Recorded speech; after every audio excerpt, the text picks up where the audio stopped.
This is Democracy Now!, democracynow.org. I'm Amy Goodman. We end today's show remembering the acclaimed psychiatrist and author, Dr. Robert Jay Lifton. He died Thursday at the age of 99. He wrote more than 20 books about the psychological ramifications of nuclear war, terrorism, genocide, as well as the death penalty. In his New York Times obituary, psychiatrist Anthony Storr he's quoted describing Dr. Lifton as fascinated by the reaction of human beings to extreme situations.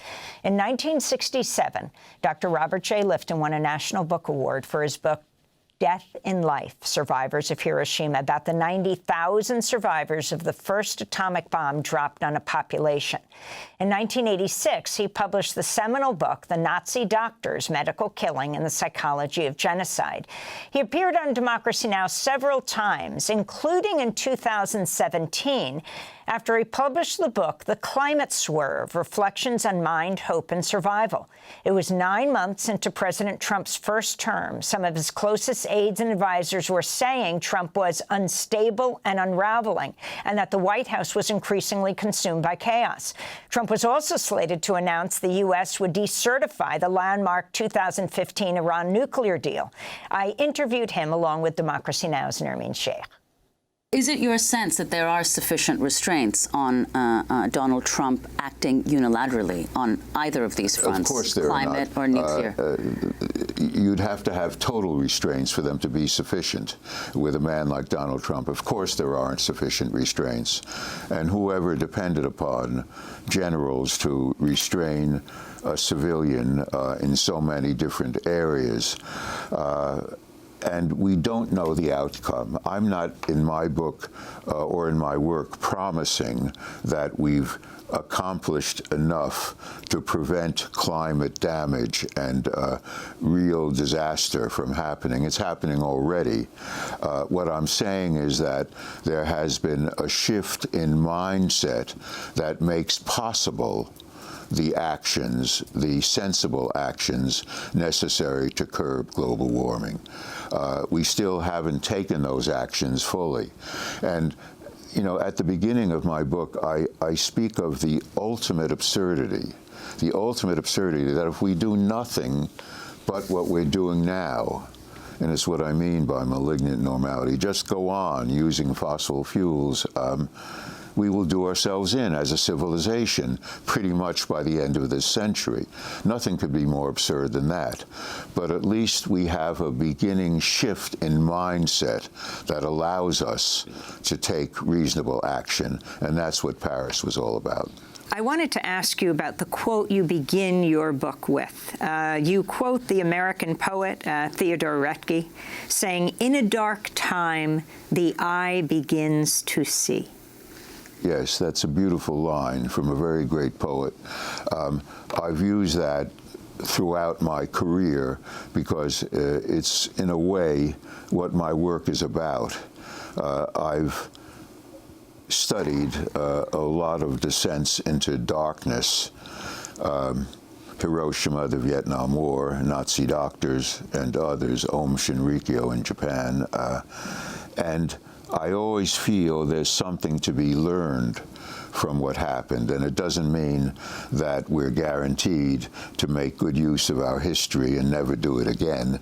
It does mean that some kind of knowledge can come from it, and I see myself in that way as what I call a witnessing professional, trying to use my professional knowledge to bear witness to and in some way reveal more about this kind of darkness. Can you talk more about the Nazi doctors? I mean, you devote a chapter to them here, but I mean, your work spans, you are 91 years old now. Yes. You have so much wisdom and both experience and all you have brought to this.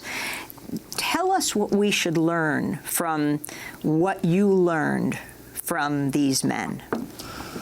With the Nazi doctors, when a German doctor who would be a member of the Nazi Party, was assigned to Auschwitz.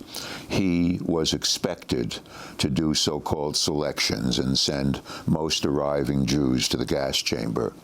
That was considered normal behavior for a doctor in Auschwitz.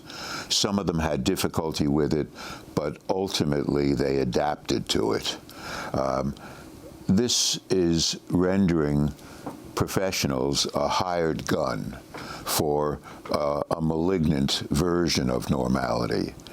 And I learned that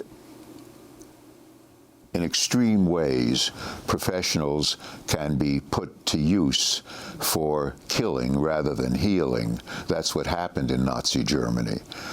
But we also saw expressions of that, not quite as fully expressed, but with American psychologists and for a while psychiatrists engaging in torture.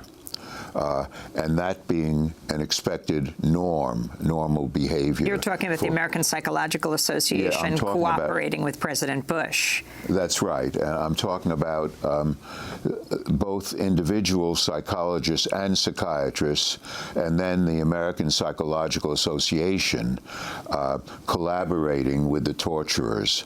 I call that a scandal within a scandal. It's a scandal that professionals are doing that, but it really shows that we have to, as professionals or as anything, recognize what our work is being used for and where it's being put in connection with despotic behavior.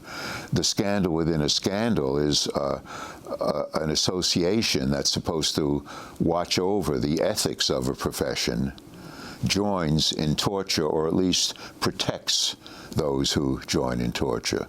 But all that was exposed by a movement from within psychologists, from within the American Psychological Association, with the help of reasonably good leadership on the part of the American Psychiatric Association, who said it was wrong for any psychiatrist to be in the room during an interrogation that could spill over into torture. Yes, those were examples of malignant normality, not in Nazi Germany, but in relation to democratic United States of America.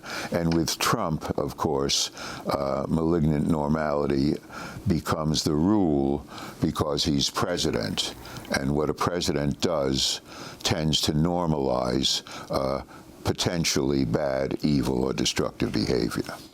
Acclaimed psychiatrist and author Robert Jay Lifton, speaking in our Democracy Now! Studio in 2017.